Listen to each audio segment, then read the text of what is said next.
뉴욕 증시 3분기 실적 기대의 상승, 다우 0.9% 상승 마감.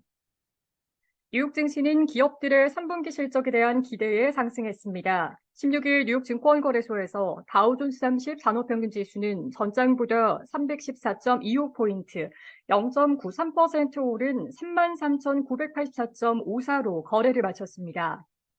스탠더드 앤드 푸어스 S&P 500 지수는 전장보다 45.85포인트, 1.06% 상승한 4,373.63으로 나스닥 지수는 전장보다 160.75포인트, 1.2% 뛴 13,567.98으로 장을 마감했습니다.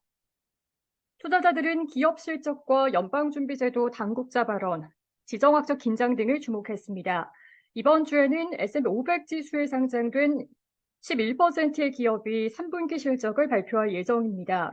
투자자들은 넷플릭스와 테슬라, 존슨앤드존슨과 뱅크 오브 아메리카 등의 기업 실적을 주목하고 있습니다. 지난주 발표된 JP모건과 웰스파고 등의 실적 호조로 3분기 실적에 대한 기대는 높아지고 있습니다. 팩트셋에 따르면 S&P 500 지수에 상장된 기업들의 3분기 순이익은 지난해 같은 기간보다 0.4% 증가해 2022년 3분기 이후 처음으로 증가세로 돌아설 것으로 예상됩니다. 이날은 찰스 슈왑이 월가의 예상치를 웃도는 조정 주당 순이익을 발표했습니다. 찰스 슈왑의 주가는 4% 이상 올랐습니다. 자산관리 및 운영수수료가 증가하고 예금 감소세가 둔화한 점이 투자자들에게 안도감을 줬습니다. 미국의 국채금리는 연방준비제도 당국자들의 완화적 발언에도 지정학적 긴장의 오름세를 보였습니다. 패트릭 하커 필라델피아 연방준비은행 총재는 이날 연설에서 인플레이션 둔화가 진행 중이라며 현재 우리는 금리를 동결할 수 있는 위치에 있다고 말했습니다. 오스탄 굴스비 시카고 연방준비은행 총재는 이날 파이낸셜 타임즈와의 인터뷰에서 인플레이션의 둔화는 일시적 현상이 아닌 추세라고 말했습니다. 또한 11월 금리 결정과 관련해 아직 마음을 정하지 않았다면서도 자신은 연준이 얼마나 높이 인상하느냐가 아닌 얼마나 오래 제약적인 수준으로 유지해야 하는지를 얘기하는 쪽으로 이동해야 하는 시점에 근접했다고 보는 진영에 있다고 말했습니다. 미국 10년물 국채금리는 전날보다 8bp가량 오른 4.7%를, 2년물 국채금리는 5bp가량 상승한 5.1%를 나타냈습니다. 30년물 국채금리는 8bp가량 상승한 4.84% 근방에서 거래됐습니다. 투자자들은 이스라엘과 하마스 간의 전쟁 이슈도 주목하고 있습니다. 하마스의 공격으로 시작된 전쟁이 일주일을 넘어가면서 이스라엘과 하마스 측의 사망자는 모두 합쳐 4,000명을 넘어섰습니다. 이러한 상황에서 이스라엘과 하마스 간의 가자 지구내 전면전이 초읽기에 들어간 상태입니다. 미국이 중동 국가들을 상대로 전방위 외교전을 벌이고 있으나 긴장을 완화할 수 있을지는 미지수입니다. RBC는 올해와 내년 S&P 500 지수 상장 기업들의 주당 순이익 전망치를 상향했습니다.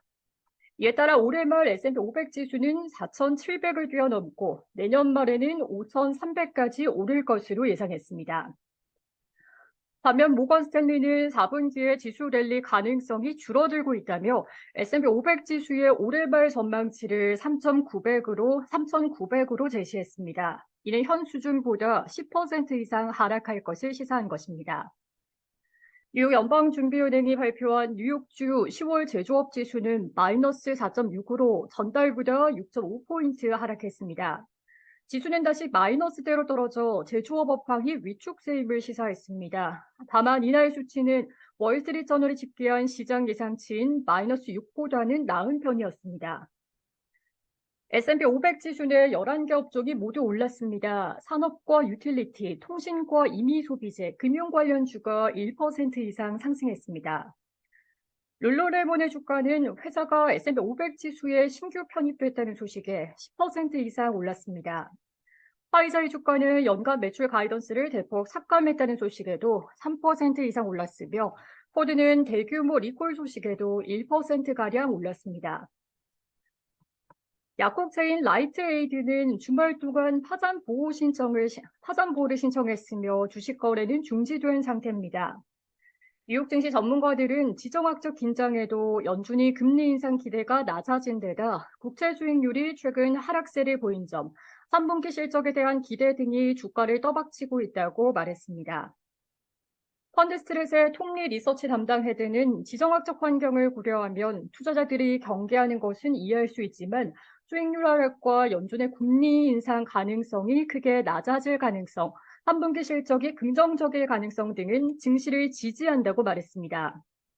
그는 10년물 수익률이 하락하는 것 같다라며 더 낮은 수익률은 주식에 건설적이다라고 말했습니다.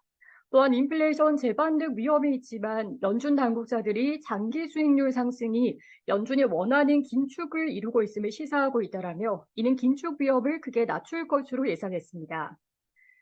CFR의 리서치의 샘 스토벌 수석 전략가는 마켓워치에 시장은 2차 세계대전 이후 대부분의 군사적 충격은 국지적이라며 초반 매도세 이후 빠르게 반등한다는 것을 알고 있다라며 게다가 지난 56개 분기에서 54개 분기 동안 3분기 실제 실적은 분기말 예상치를 웃돌았다. 이는 투자자들의 심리를 개선할 것이라고 말했습니다. 시카고 상품거래소 패드워치에 따르면 연방기금 금리 선물 시장에서 마감 시점 연준이 11월에 기준금리를 동결할 가능성은 90.1%에 달했습니다. 12월 회의까지 기준금리를 동결할 가능성은 67.2%를, 금리를 0.25%포인트 인상할 가능성은 30%가량에 달했습니다. 시카고 옵션 거래소 변동성 지수는 전장보다 2.11포인트, 10.92% 하락한 17.21를 기록했습니다.